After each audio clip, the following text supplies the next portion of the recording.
इतना कहकर चाय वाला उठा। उसने कांपते हाथ से दूर अंधेरे की तरफ इशारा किया। उस कच्चे रास्ते पर सीधे चलता जाना।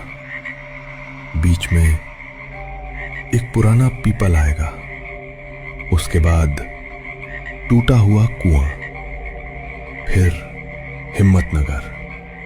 लेकिन एक बात गांठ बांध ले, अगर रास्ते में कोई तेरा नाम लेकर बुलाए तो पहली आवाज पर कभी पीछे मत मुड़ना।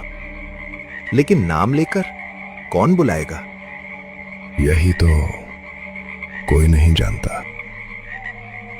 श्यामू कुछ पल तक बूढ़े की आंखों में देखता रहा।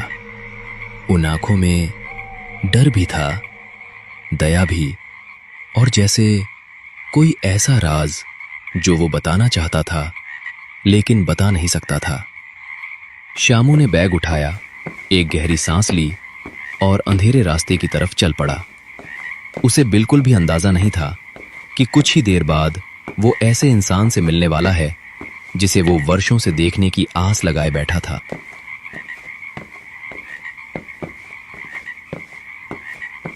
ये रास्ता मुझे कुछ कुछ याद आ रहा है। बचपन में मैं यहीं से भागते हुए खेतों में चला जाता था। मौसा जी मुझे पकड़ने के लिए पीछे दौड़ते थे और मासी दूर से आवाज लगाती थी, शामू गिर जाएगा बेटा। कितने अच्छे दिन थे वो। अचानक हवा का एक तेज झोंका आया। पेड़ों के सूखे पत्ते उड़ने लगे।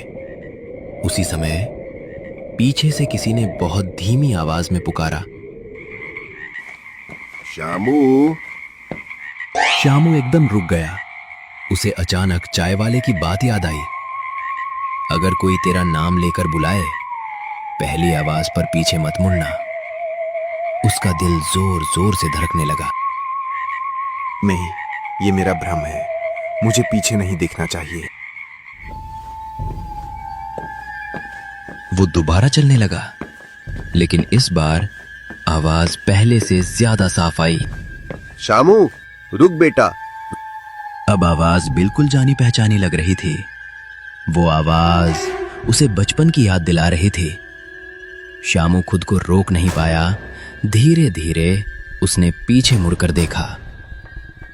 सामने सफेद धोती कुर्ता पहने, हाथ में पुरानी लालटेन लिए एक आदमी खड़ा था। चेहरे पर हल्की मुस्कान, लेकिन आंखों में अजीब सी चमक।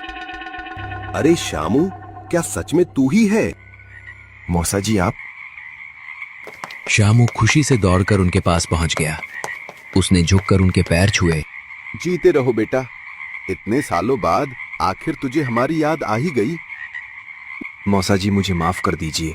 मैं कई बार आने वाला था, लेकिन पढ़ाई, फिर नौकरी की तैयारी, फिर हालात, समय ही नहीं मिला।